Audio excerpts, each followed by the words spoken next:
Hello, everybody. Welcome to tonight's program with Inform at the Commonwealth Club, the heart of the mission, food, community, and commerce. I'm Julian Mark, reporter with Mission Local. I've been covering the mission for several years, and I'm very excited for this conversation.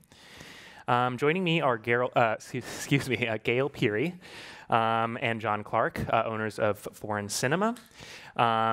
Executive Director of La Cocina, Caleb Zegas, and William Ortiz Cartagena, of the San Francisco Office of Small Business. Yes. So we're talking about, the mission, small business, community, and food in a very sort of special neighborhood in San Francisco. Maybe one of the most fluid neighborhoods, and maybe one of the most cosmopolitan neighborhoods in San Francisco. And it has, an amazing sort of history. There was. Mission Dolores was one of San Francisco's oldest buildings, was founded in 1776. It was the beneficiary of a lot of migration following the gold rush, where there was a huge sort of convergence of Italian, German, Irish, and Polish immigrants. This kept going until the 1906 earthquake, and even more European immigrants started settling there. And starting in the 1940s, during World War II, the neighborhood saw a huge influx of Latinos and Mexican immigrants, and it became sort of this bustling center for department stores, and maybe some of you have heard of the the Miracle Mile. Lots of department stores, movie theaters. It was just it was one of the largest next to downtown's shopping center. And then, it sees sort of another shift, another transition in the 60s and 70s when they built BART. It brings, for the goal of bringing people to the neighborhood, it still kind of upends Mission Street and the neighborhood and leaves some kind of storefronts closed. But that left a lot of room for creative types to come in and kind of make it their own in the 60s and 70s. This definitely holds true for all creative types. The Chicano movement, and this sort of Latino artist renaissance, but also, just various creative types, doing their own kinds of things. And so in the 80s, it just really blossoms as a bohemian place. And so, as we're sort of talking about like this very fluid, interesting neighborhood, something that's cosmopolitan, everybody who comes to the mission sort of has a story of how they got there. And so I guess I'll just kind of open it up and ask, John and Gail, what actually brought you to the neighborhood initially? Was it food or? I moved to the city in 1982 to go to college. I arrived living in an apartment on Market Street. I found the mission because of a place called The Compound, which was a punk shopping mall at the corner of Albion and 16th. And punk fashions, punk stuff, punk this, punk that.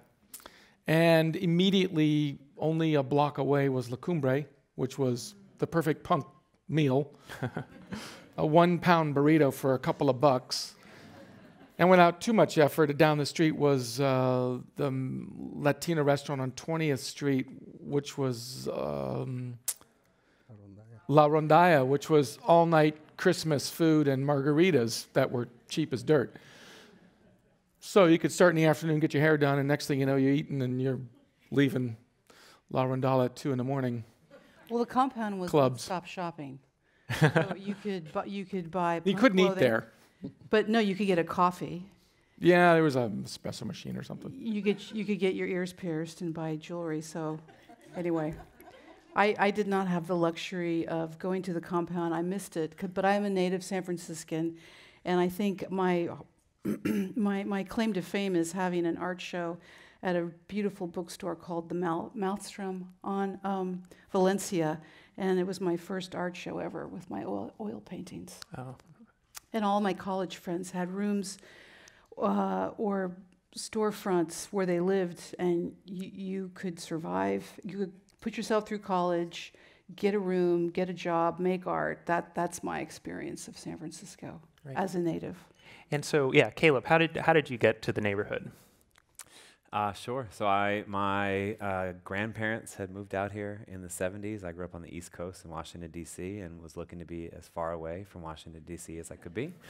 And this was far. So I came here thinking I'd move here for a year. My entire background had been in the restaurant industry. But I came here looking for social justice work. San Francisco was like a beacon of social justice work. But it was really hard to find work anywhere. I begged my way into a couple restaurants. I got denied jobs at a lot of restaurants until I finally landed at one. And then it just took a really long time to make enough of a living to live here. And then by the time I started to make enough of a living, I started to make a life. And then it took a little while longer to get good at that life. And all of a sudden, I hope to be here for the rest of it. So that's how I found my way here. Me too. And William, I understand you... For me, it's pretty simple. I was born literally in the Mission. I was born in General. And I grew up a block away on 24th and Hampshire, so for like the first 8 years of my life, I didn't know the world was bigger than 10-block radius. So, I mean, it's an amazing neighborhood. I've bled there, I've cried there, I've rejoiced there, and I'm happy. I'm happy that there's people empowered making change. There's wonderful establishments like Foreign Cinema that are good characters in the community, and I just want the neighborhood to grow and be inclusionary so all of our future generations can enjoy it just like I did growing up. So, Gail and John, so you get to the Mission, and it's kind of this. There's a punk scene. There's We kept to our area carefully. So how do you? How does it sort of come to be that you open up a restaurant? You know, especially a restaurant as unique as your own. Well, you know, we did not open Foreign Cinema. So we were hired guns to come in and save Foreign Cinema from a drop in, existence. Because at the time, the restaurant was just a great idea, and people were going there. It was not necessarily a great time, only because of the economic situation, which was the .com bust, and the owners of Foreign Cinema had bought Bruno's, sold it, bought it again. So we were hired in actually March of '01, and to kind of take over Foreign Cinema, which was open a year and 6 months. And we were eager to get started, but you know the scenario was pretty grim. Every week we would get a phantom call about how we felt about COD and bankruptcy and very crazy, questions. And we were thinking, what are we doing? But we ended up landing in Foreign Cinema July of '01. And the rest is sort of history. It was not easy. It was very difficult. Why was that? Well, the business had been sucked of all of its money to support another business down the street. Accidentally, they needed to take Bruno's back. So they were using money. They weren't necessarily the world's greatest managers. John Varnado, the original partner who hired us, was our original partner. He was a great visionary, I think, a really great visionary. He had kind of put together this idea. He built Foreign Cinema. Actually, he was the one responsible for the idea of, he and his wife were the idea of the film, and then he had the vision, I guess it was, of how to develop the restaurant, developed it with the architects.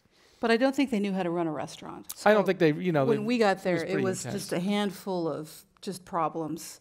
People thought we it were wasn't a handful, it theater. was a suitcase full of problems.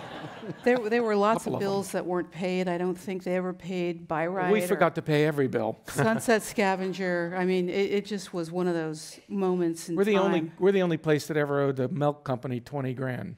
Yeah. This is not a joke. When the milk guy says you owe me $20,000, it's like, well, keep bringing the milk and I'll keep paying. So we got there and we knew it was bad.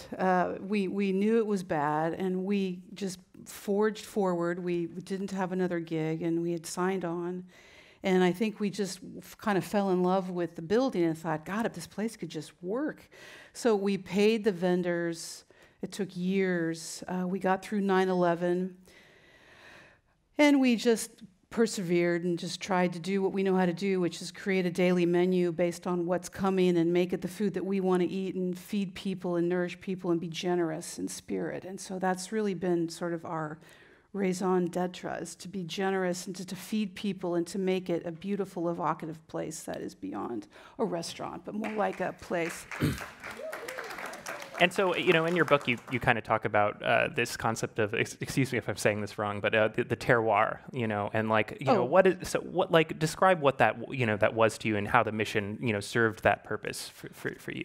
Well, foreign cinema couldn't exist without being in the mission, I mean, because the landscape is so unusual. I mean, it's many sites. Our building is really unusual. You don't go around and find a building like that.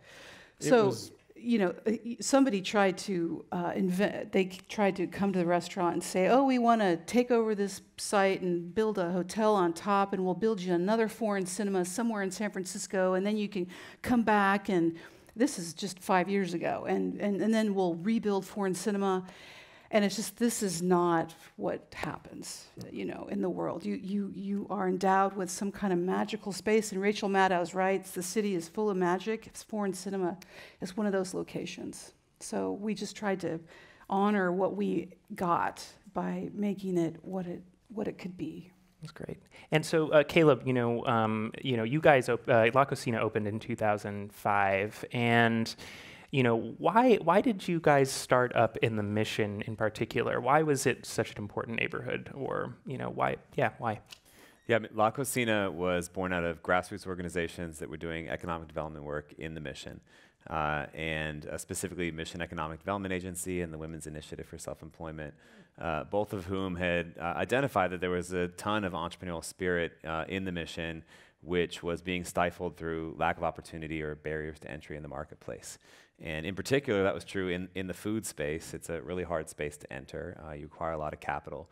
And anytime there are barriers to entry, there are informal marketplaces that pop up. And particularly in the late 80s and early 90s, the Mission was dense with informal food economies. People selling food on the streets, people selling food out of their homes. And that's a scenario that's replicated throughout the country, wherever you find micro-communities of people who have been shut out of retail opportunities.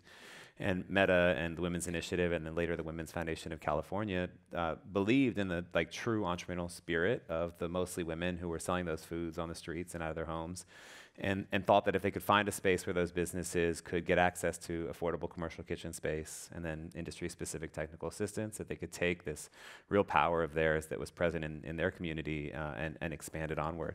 And so there were some visionary community leaders, a ton of grassroots leaders, and some visionary donors who made this space for La Cocina possible. It's really unique in the same way, or in a similar way to foreign cinema, in that it's a commercial space in the middle of a residential block with housing that shares the same lot. So it required an anonymous donor to build the shell of it. It's a beautiful building on the middle of a tree-lined street with used to be 6 lanes of cars.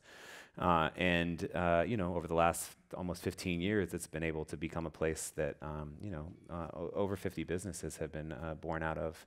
And I think that's rooted in that spirit of a community that believes it has the capacity to achieve. So are they mostly folks from the neighborhood, or, and are they going into the neighborhood, or are they, is it more of a regional thing and they're going back out into the larger region? The original vision is explicitly born out of the Mission District. So I think that any success that La Cocina has is rooted in the neighborhood and really the block where we are, which is Folsom between 25th and 26th. It's a really particular part of the Mission. But from the day that we opened, we've been an inclusive space. And the idea was that this was anti-gentrification work to some extent, that as neighborhoods change or as they are fluid, that everybody who's in those neighborhoods should have an opportunity to benefit from the changes that happen, and that places like La Cocina can make sure that that's at least possible, that they can't stop whatever those changes are going to be or alter them, but they can make sure that people can participate in them. So we've had people from around the Bay Area come throughout our history. And some of those people live right on Folsom Street and saw the place get built, and some of those people saw La Cocina get covered in Univision and travel from Hayward to follow their dreams, and they either go back to Hayward or back into the Mission. So we have businesses on the 24th Street corridor, we have businesses at 30th and Mission, and we have businesses in Hayward and Marin. That's great. Yeah. And so, William, having grown up in the neighborhood and kind of, it's your home, and now you're there doing work. How has kind of the business climate changed over the years, and what types of businesses have sort of been there previously and are there here now? I think definitely the neighborhood has changed. I mean, obviously, everybody here is probably not blind to what's happening, the changes, some positive, some negative. I do want to be positive, though, like organizations like La Cocina and some of my colleagues out in the audience of the Mission Economic Development Agency, we've been partnering, and instead of operating in silos as nonprofits, we're coming together and see how we could further the cause of one of the primary businesses that Latino like to open, which is restaurants, food.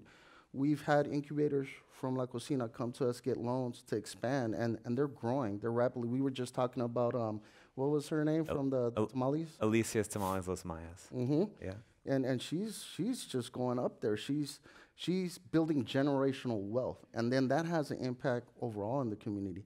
That $1 exponentially builds, maybe helps the retailer small store that's Latino.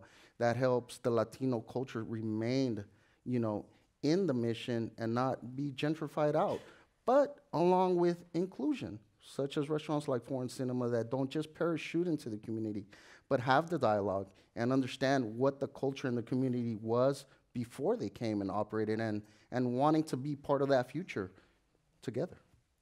Yeah, and so sort of speaking about working together, food in particular has been is kind of this central part of community sitting down with each other, and in terms of conversation and just understanding each other. And so I guess I'll kind of move down the line. What has each of your experiences been on the role food has played in the community, and it's particularly our neighborhood?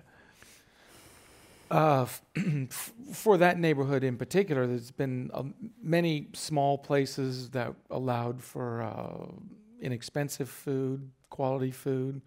When we arrived, Bruno's was still in business. Bruno's was in business even when we were kids here, younger people in the 80s, La Traviata up the street. Really famous restaurants that have been in the neighborhood for many, many years, 40, 50 years. I think the Mission's been an area where people have gone to get food of different kinds. Why do you think that is?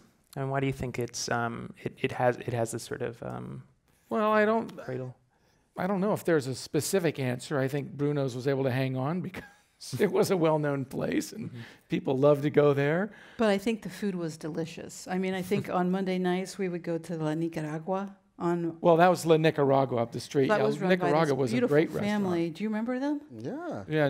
La Nicaragua. The mom was like Sophia Loren, and the dad was in the back cooking, and you could get this beautiful meal on a Monday night. That was our night off. So we'd go to the Nicaragua on Monday nights and get this beautiful meal, and it was delicious. I think people come here for delicious food. I mean, and food is such a sense of pride. Like, I'm from San Francisco, born and raised. I love this city, and I like to show off. The burrito was invented here. I don't care what they say. Now, I'm not going to start controversies who invented it in the Mission, but that's ours. And you could be proud of that, So that's just a little tidbit of what food and the Mission go hand in hand. So it's a beautiful place. I mean, I think to your point, like a lot of these businesses that you're talking about are family-run places where people have invested themselves and their family into a day-to-day interaction with people on the street. On 24th Street, there's Casa Sanchez, which is a long-time rooted San Francisco institution, and I think an example of how communities can evolve conscientiously, who, when they got to the end of the time when their family wanted to be running the restaurant, intentionally sought somebody who represented the kind of community that they wanted to see have continuity, and found somebody from La Cocina, another mission-based family, a husband and wife with a young kid in San Francisco public schools, who wanted to take over the space. And in order to do that, they made a conscious decision about not maximizing return on an asset that they had there. Certainly they continue to make some money off of it, not as much money as they could. But the benefit of that is that you have another family that's going to be rooted in that community for the next 20 to 30 years, and hopefully build something that's powerful that someone like William will remember in 30 years from now. And so, I guess, all sort of, having this deep connection to, the neighborhood and the community. What do you think your, respective establishments or your, your role, in the community, sort of, how do they play in the community, I guess, and what do they bring to it? Well, Foreign Cinema employs 145 people, and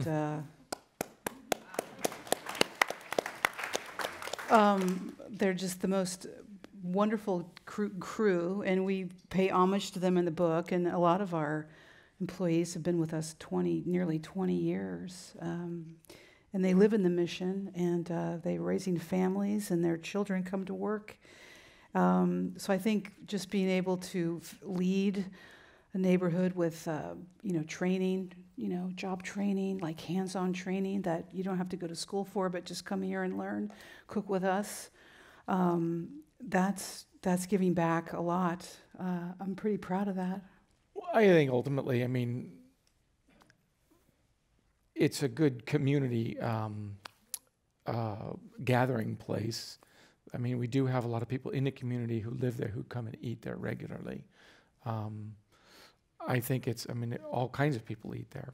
So we are long-time members. Our bar up front, although it's been through a bit of a renaissance the past few years, certainly was a dive bar for the first 15 years of its existence. Some period of that a skate bar, so it served all sorts of folks. Hey, everybody needs a bar sometimes. Trust me. It's just and it's also been there for, Foreign Center specifically has been there for a really long time, so it's still sort of rooted there. 19 years we're celebrating. Stability is, I think, really important. And we really want to stick around, and we really want to see more stable places. It's been very sad when the folks across the street with the Western store had to abandon for whatever technical reasons. They had some complaints. But that was a real sad thing, because I really liked the fact that Western store had been there up until just a few years ago. They only closed 2 years ago. It was really sad to see them go. I think for me, also being part of the Mission Economic Development Agency, having a vehicle to advocate so we could preserve culture, so we could preserve what made the mission, what everybody here in this room liked, what attracted John and Gail to open the Foreign Cinema. And it's bringing partners in the community like John and Gail that, hey, let's come to the table, let's talk, let's hash out our differences, let's be inclusionary. And that's, again, what food does. One of the things that we all have in common here is we all eat. Food is the greatest common denominator. I don't care your socioeconomic status, your religion, your political view. We all eat. So let's take every opportunity, let's embrace every opportunity to use this beautiful common denominator, which is food, to get to know one another, to come to the table and talk. And what's the best way to foster more of that? I think and again, more John, eating. More eating. More.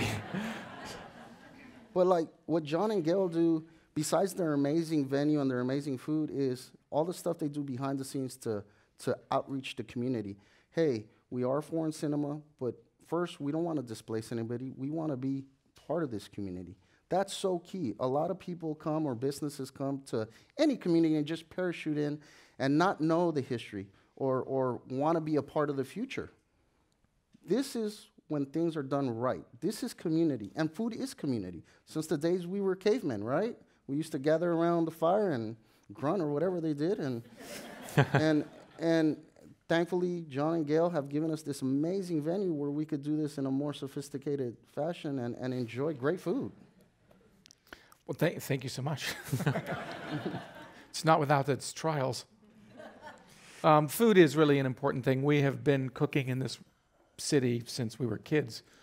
Both of us came at Zuni in the early 80s. We've had other jobs around San Francisco.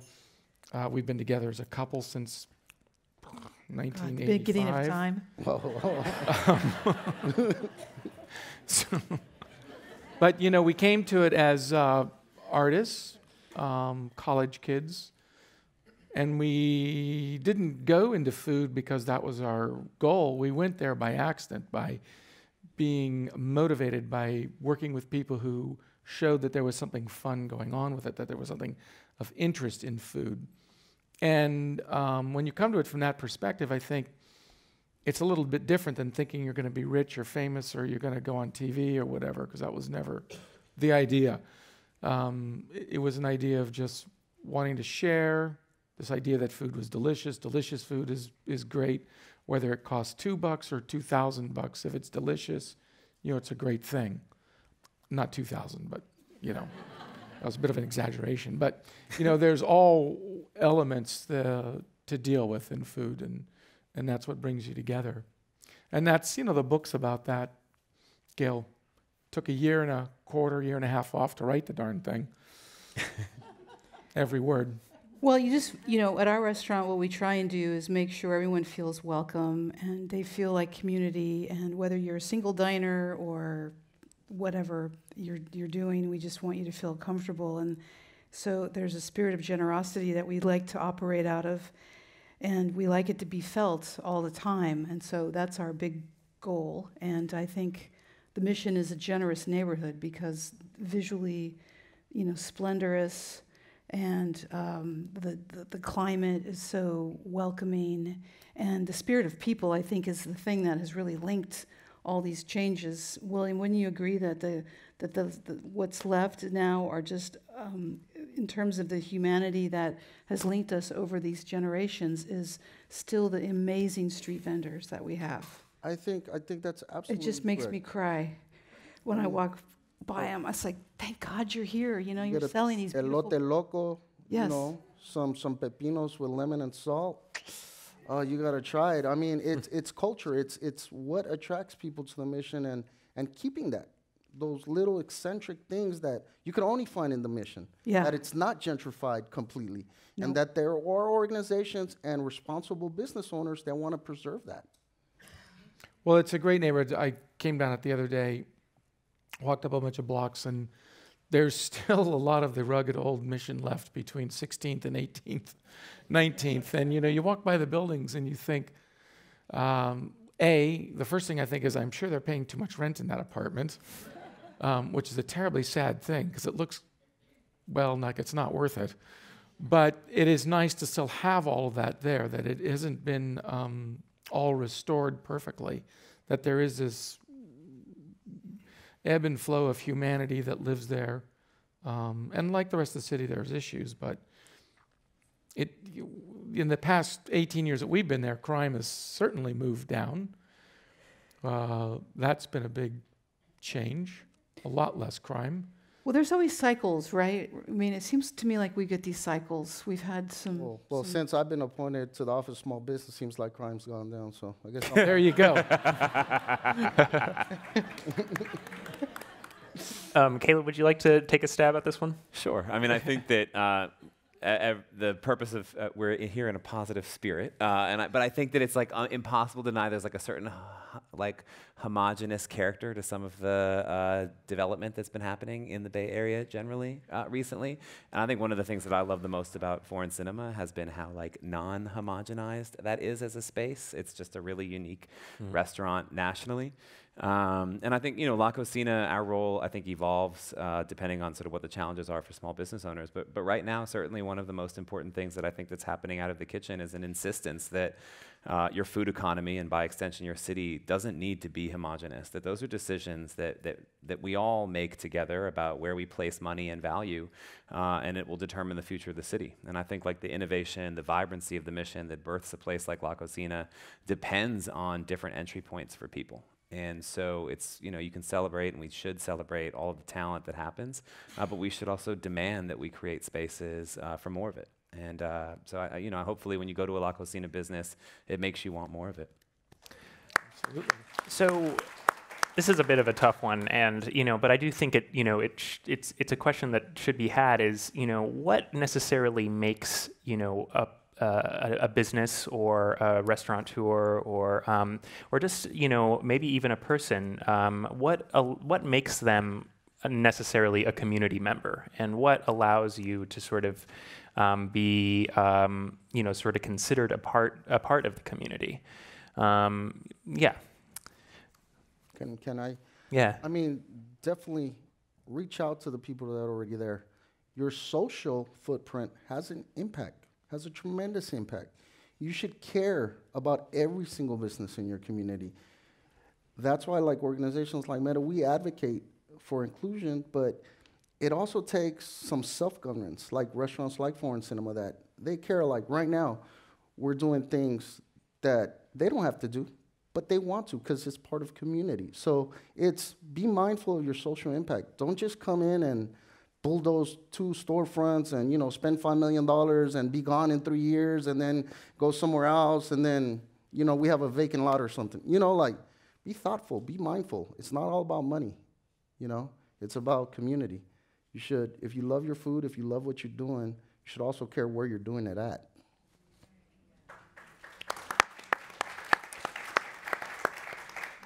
Yeah, I mean, I think there's like a certain dilution that happens with the sense of community that moves you away from like the immediacy of the fact that businesses have doors that open onto streets that are neighborhoods. And the customers who walk through those doors, I think they have an opportunity, obviously, to eat in the place they go to, but they're occupying and participating in neighborhoods that have taken years to build and get character for. And I really love that we started the conversation with the sense that Foreign Cinema happened because of the place that it's in, that there's this sense that it's born out of that place. And I think that as a citizen or as a resident or as a customer of any of those places, you have like a really legitimate opportunity to find, when you find a place like Foreign Cinema or when you find yourself out on the street, to find everything else that's around it and to participate as actively and as kindly as you can. I mean, I think there's a lot of amazing street-level economic activity that makes our city possible, and there's a lot of people who don't engage in it, and the absence of that engagement is just going to suck the city dry. And so how does, if you were to give advice to anybody, for how to engage or how to be a good business and a good neighbor, what would you say those, the most important things are? Yeah, I mean, as a good business neighbor, I think you have an obligation when you arrive to get to know the businesses that are right next to you and to hear them out. I mean, it's impossible almost to move into a new neighborhood and not hear grievances from existing small businesses. And so that's just part of the process. And I think that it's an important thing to participate in because you will one day be a business that has grievances against other new businesses that are coming in. It's just what the cycle's about.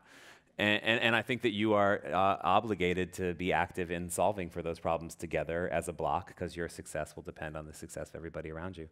And then I think as a customer, push yourself to go into places up and down the block and meet new businesses, and don't just go where other people that you're reading tell you to go, but explore this city and make it your own city, and go into places that other people aren't talking about and find something amazing that's happening inside of there. Have the hot dogs with the bacon on the street. Every night. Yeah. Hell yeah. Well, I think you need to support your nursery schools that are in the neighborhood, and you need to support a lot of businesses that are nonprofits in your neighborhood. We try and always give to those businesses around us, those nonprofits, those schools. Well, it's we're part keen of for just mission community graduates. leadership and feeding the community. You have to feed the community. Help so, when you can. Just to be generous. That's our motto. So we try. But I tell you, we had our head to my friend Judy Rogers, she said, why don't you just you could just go walk the neighborhood. And for so many years, it's like we couldn't walk the neighborhood. We would just go from home to work with your head down, trying to figure out this beast and how to get it, to where it needs to be. I think it's in the last couple of years we've been able to walk the neighborhood. And that's sort of sad, but that's, restaurants are not easy. They take so much of your brain, your bandwidth. Every day, you got to do it again. It's songwriters make a living on writing songs that others create, but for a restaurant, it's very ephemeral. It's moving at the speed of light. New restaurants open up all the time, so you just have to invest in your space and invest in your neighborhood, and hopefully, people will feel that passion. And I think we've been on this book tour a little bit. We've heard from people all over the place who said, I decided to stay in San Francisco at Foreign Cinema. I was having dinner, and I decided that night that this is where I want to live. I mean, we just hear it all the time. A writer in L.A., like at the L.A. Book Fair, this beautiful writer said, it was at Foreign Cinema, I realized that I wanted to be a writer. It's like, how could you inspire that? It's, so we're really, honored and blessed by this particular space, and we try and just keep it going in a very magical way, which takes a lot of, it just takes a lot of resources and thinking about it and making sure the staff knows what you want and making sure people are happy. But every day is a brand new day. It doesn't matter what you did yesterday. Tomorrow is so much more important. Like tonight, I'm hoping service is going really well. I'm sure it is.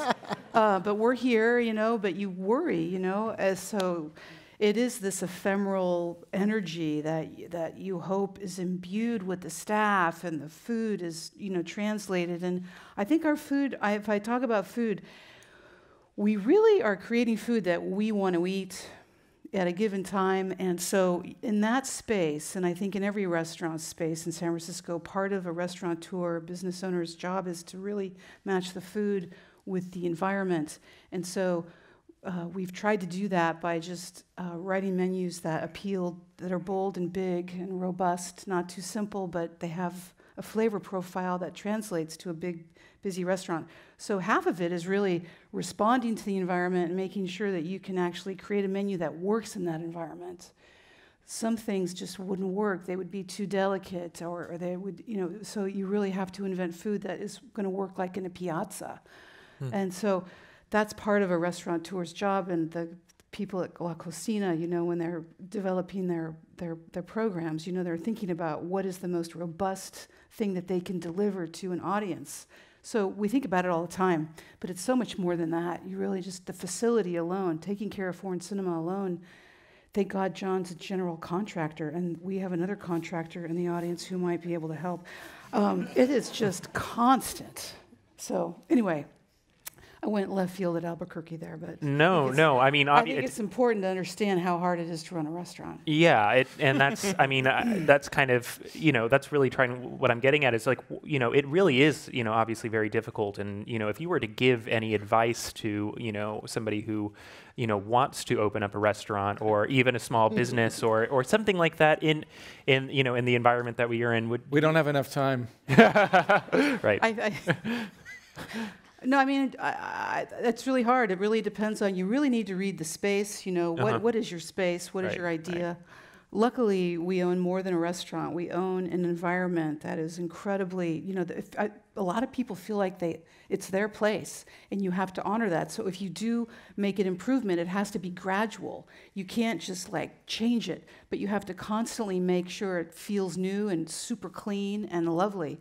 That's an art form, because people don't want things to change. They need to walk in there and go, oh, it's still here, and it feels so good. They have no idea you've spent $100,000 on chairs and paints and light bulbs and candles and new projector bulbs. I'll tell you, when our projector bulb goes down in that 35 millimeter camera that came from the New Mission Theater, it's a white knuckle experience, because we don't know when we're going to get that bulb. I mean, It is an analog technology, and I don't think anybody understands how hard it is to find film and to get film and to run the projector. I mean, we're such a digital friendly, thinking community.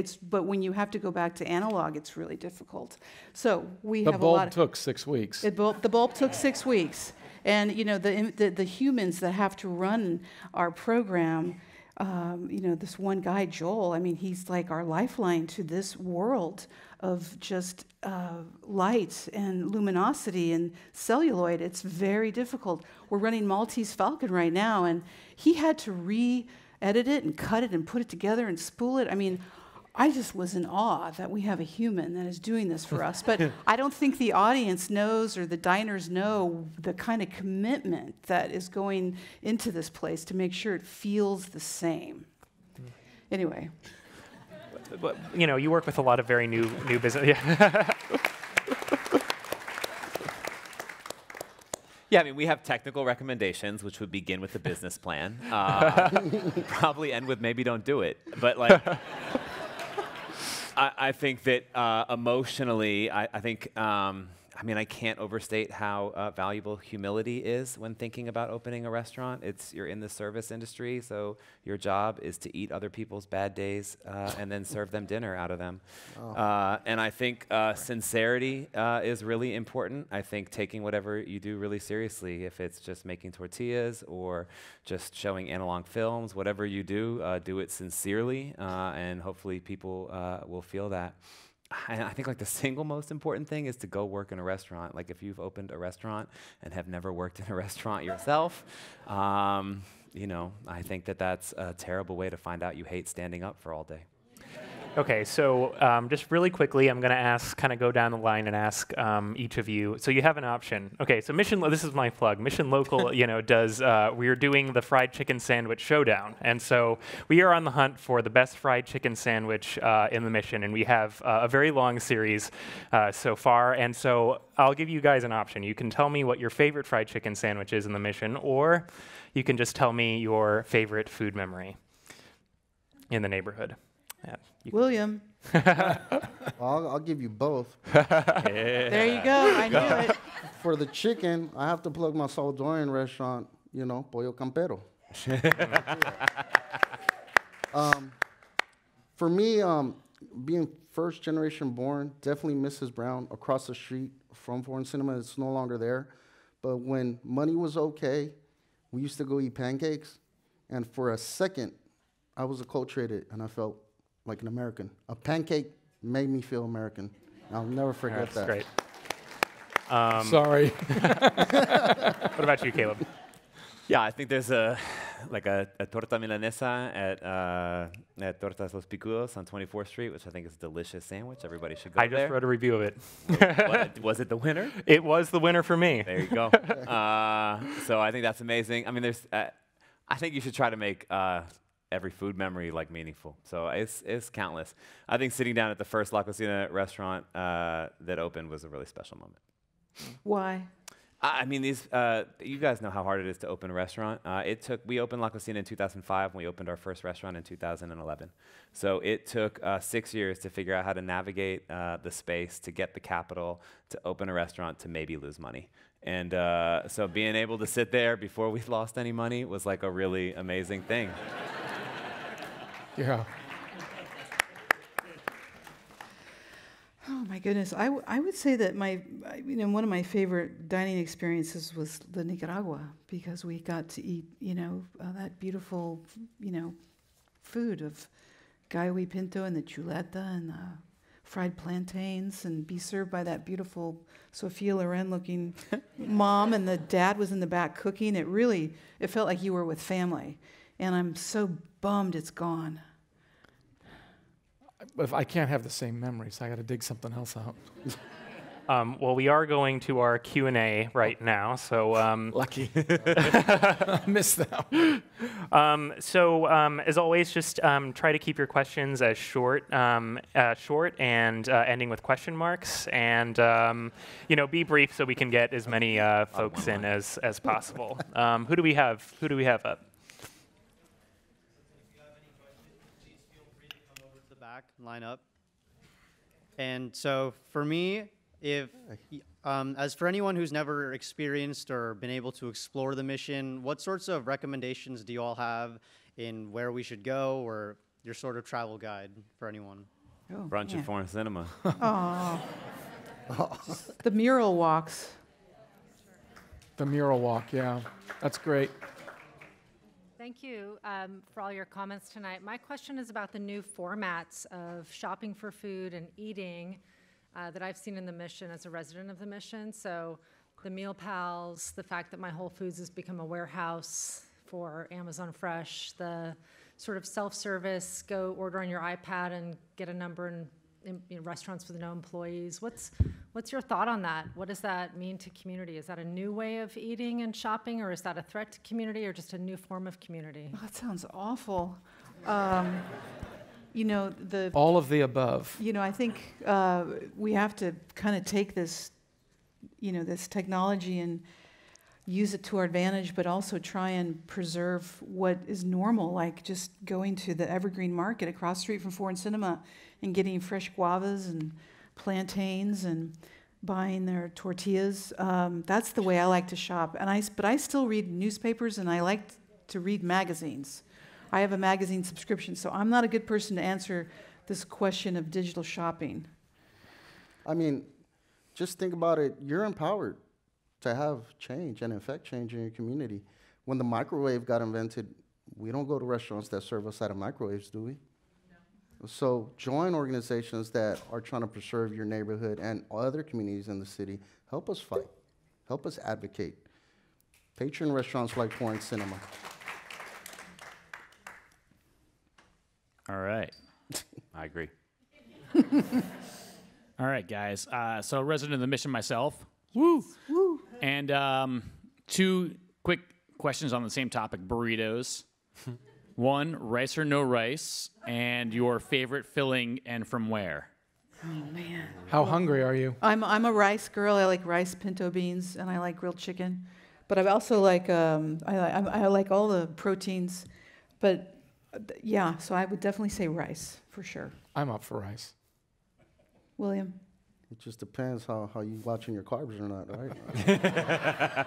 But on that note, we're going to develop pretty soon. It's called the Burrito Cup. What? So What does that mean? What does that mean? it's going to be like the Mundial of burritos. Okay. It's going to be awesome. Coming soon. I might be up here again discussing the Burrito Cup. That's later. Caleb? I really love El Taco Loco, which is no longer it's not in the Mission, it's in the outer Mission. right. But I think it's worth a little trip out to El Taco Loco. It's delicious. El Gran Taco Loco, there's 2. Yeah. Mm-hmm. They're both delicious. So the Mission's Latino population is decreasing and real estate's super expensive. How should restaurants balance catering to the existing population's taste buds and price points versus like the incoming population? And for La Cocina, is it more about preserving the flavors even though catering to a higher price point? Or how are you thinking about those kinds of questions? Price point is a real complicated thing because it really has a lot to do with pay rates and employees and what you do. It's been very difficult for Foreign Cinema because we have so many employees and costs are just spiraling out of control for us across the board.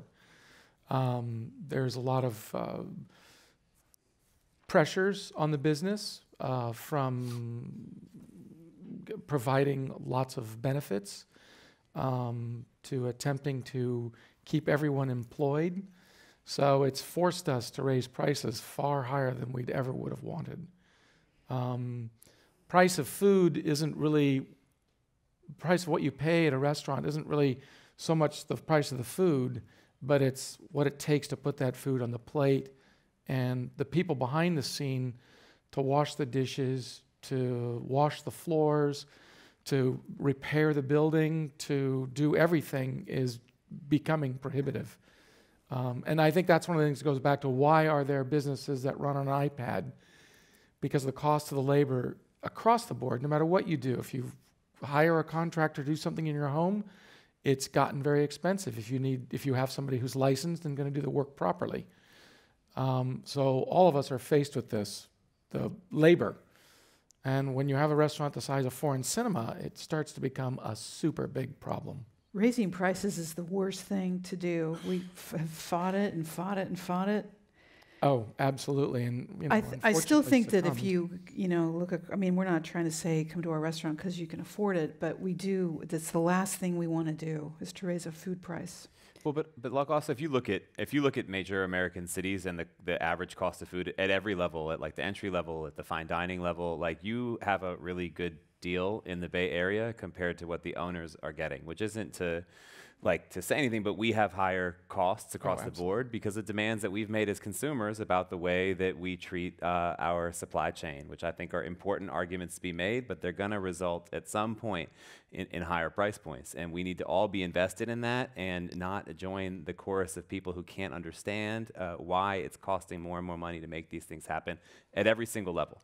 And you know, I think there's a lot to be proud of there, and there's a lot to be proud of when you go to a restaurant that's able to deliver a living wage to its workforce and to maintain 140 people hired.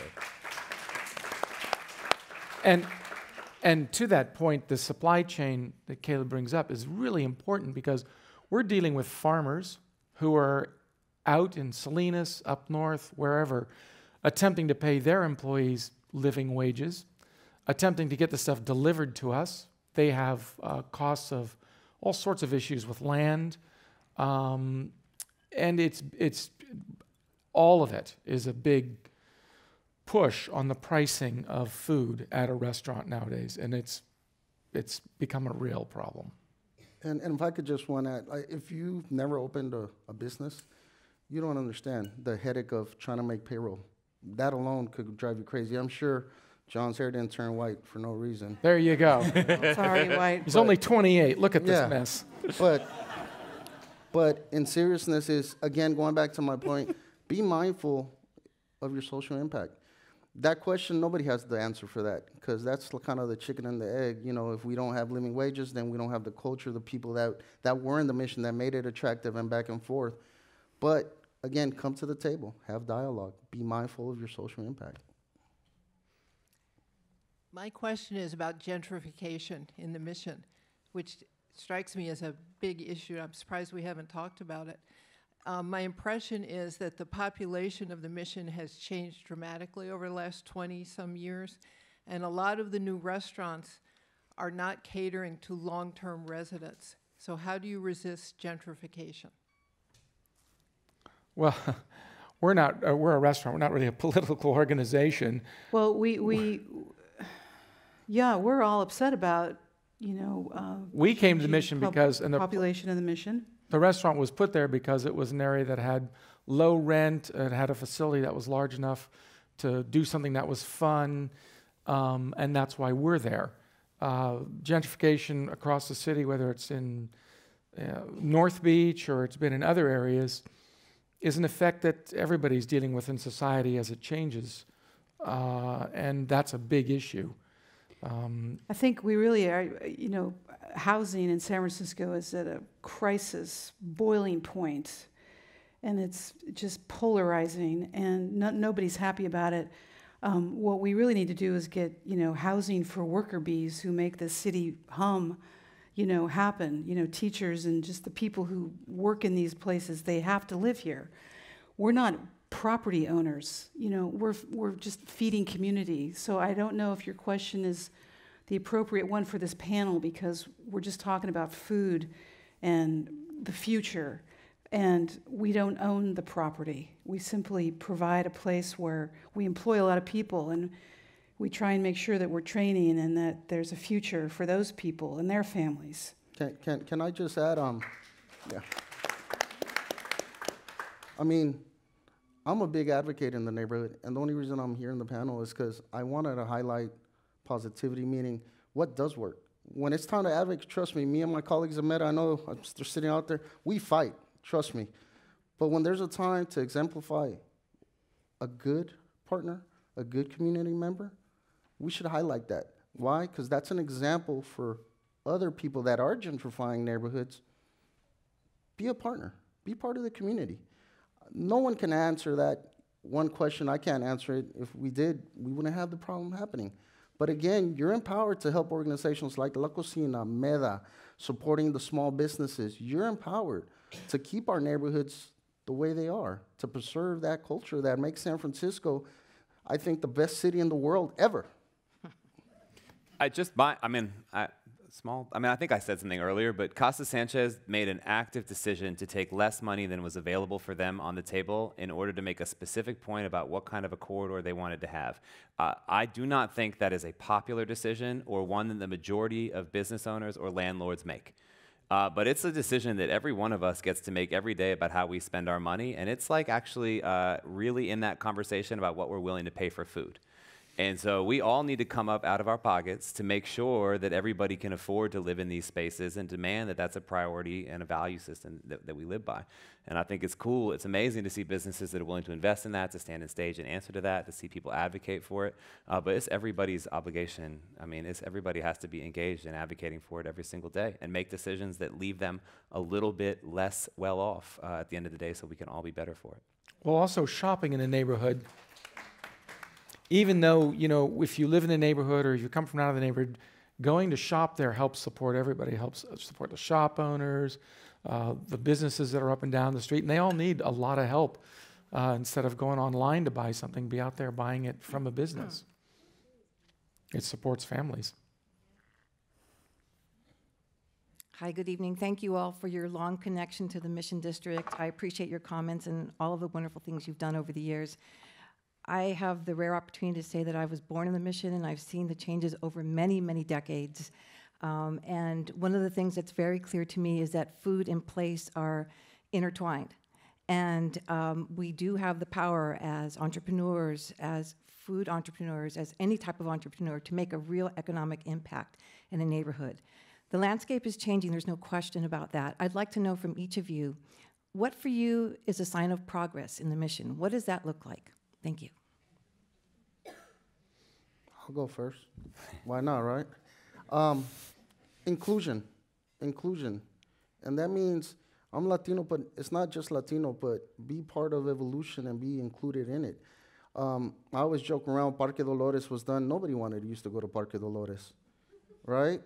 Now they do. I sweat blood and tears in the neighborhood to make it welcoming. So don't kick me out now that it's beautiful. Right. Include me, right? But beyond that is the change is good when we're mindful, again, of including everybody, bringing everybody to the table.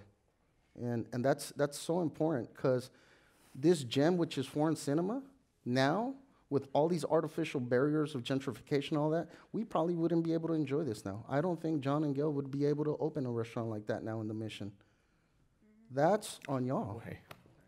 It's on it's on all of us. Again, help organizations to advocate.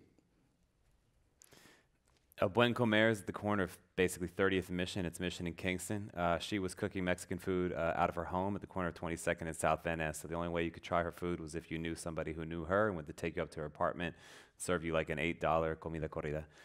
She now has a fully built out restaurant. It's a private developer who made a decision that she wanted to have a ground floor restaurant space and wanted to be community focused. So she was willing to front the build out costs so that Isabel could move into that space without the $1 million in capital that it costs nowadays to open a restaurant.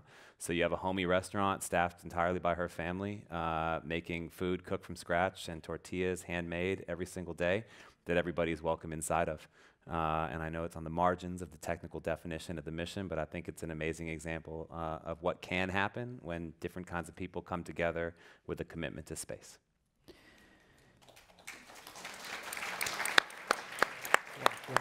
Well, I think the fact that we have a new Mission Theater that's still standing is pretty important. It was going to be raised in 2010 to make room for a city college building. And the fact that the community came together and saved this theater, and now it's open to the public, again, as a community hub is really, I think, a sense of progress. And, while it did take people from out of state to drop, I don't know, $4.5 million to restore that thing, every single light bulb has been restored, all the metal tile. So when you look at the Mission and you Google the new Mission or new Mission Theater and you look at it in its heyday, to have watched it evolve over the last 18 and a half years that we've been watching this theater, which was a futon shop, which was a squatter's place, which was a drug den, to have it now be full of, children and families at all times of day, really is the remastered renaissance of what the Mission was. It was a place of community. And I do see, families of all colors going to the new Mission Theater once again.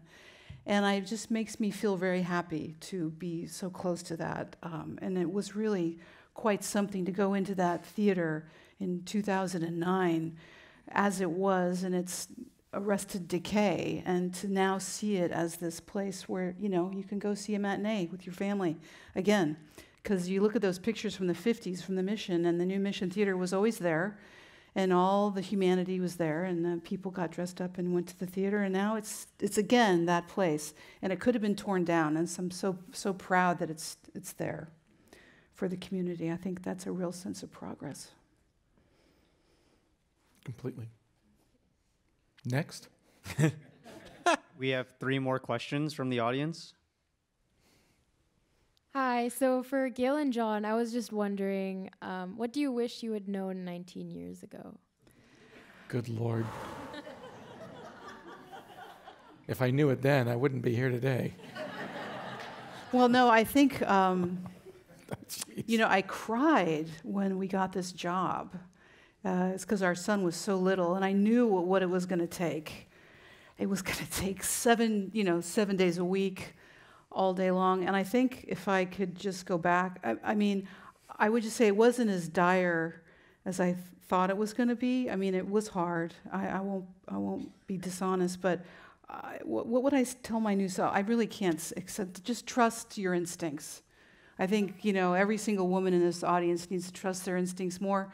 And walking into that restaurant, I said, this is a great place. If it just had good food and a great, you know, if it was just this great place, I would just say trust yourself. And that's all I can say. Don't worry too much, especially if you have the commitment and the dedication. Your instincts are good. Just follow your instincts. It's going to be all right. I did cry for several years, though. Really, I cried. John, do you have anything to add to that? No, I don't know. She's asking you, yeah. It was like you cried too a little, huh? Thank you for being here. I'm also a Mission resident and, you know, currently an activist fighting against the displacement of businesses and people. And there's a beginning statement that said that there was a point where the Mission was looked at as a hub for innovation, and you mentioned the crime rates reducing and this homogeneous high-end look. And what do you say to people that look at this as progress and not gentrification? Well, I don't know if I said homogeneous look was good. I enjoy the look of the broken down buildings. I enjoy the look of the city, Mission Street being sort of a little bit of everything. I think Caleb was talking against homogeneous construction. Caleb, right?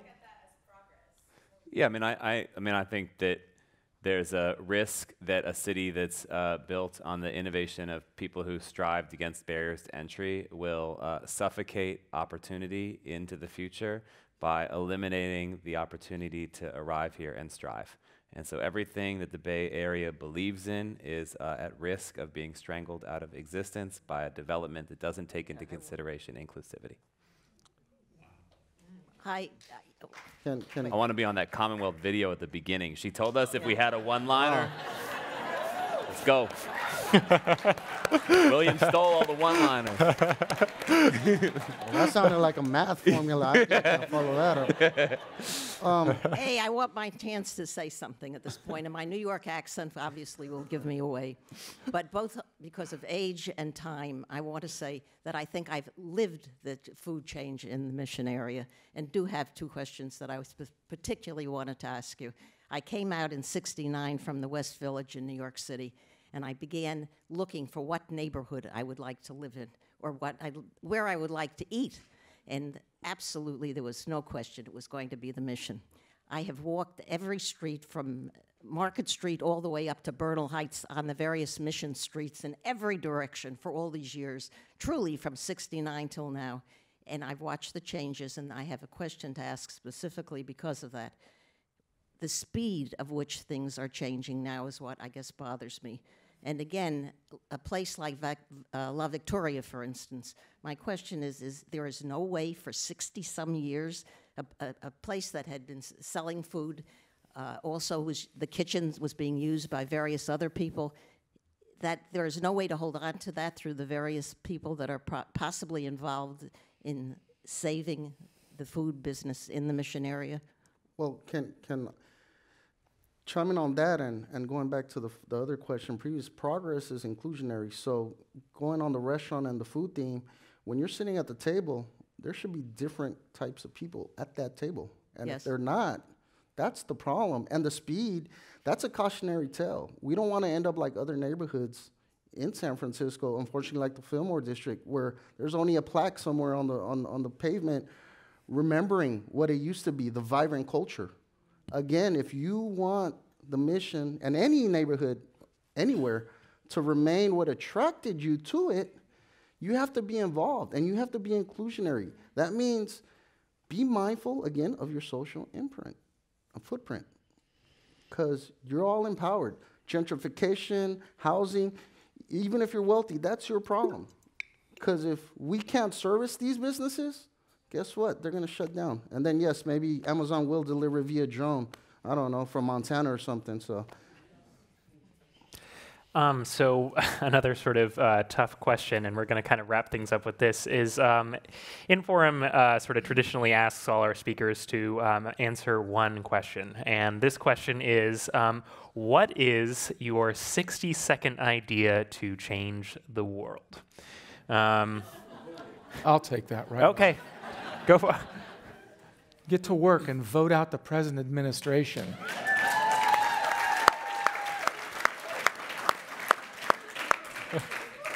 But then remember that you got to make room for everybody at the table to talk. Right now, we're just listening to one side. You got to get everybody together. And everybody has to have some sense of common ground, because not all of us think alike. And some of us think different for various reasons. We got to get together and we got to explain the problem and move forward and make room for each other. And that's the idea of inclusion, not only personally, but also nationally. And there are so many things happening in the world, and we're dragged along with it. There's change around the world that's just growing so quick. I mean, did you have a cell phone 15 years ago? No. And now look where it's taken you, so. My 1 minute, I went off. Go for it, Willie. I guess along those lines, I would invent some glasses where people see people through these lenses and see character. And then that could bring us all to the table to communicate. Because yes, here in San Francisco, we collectively, most of us, we think a certain way, but that doesn't make us right. Remember that. We have to bring everybody to the table and eat together.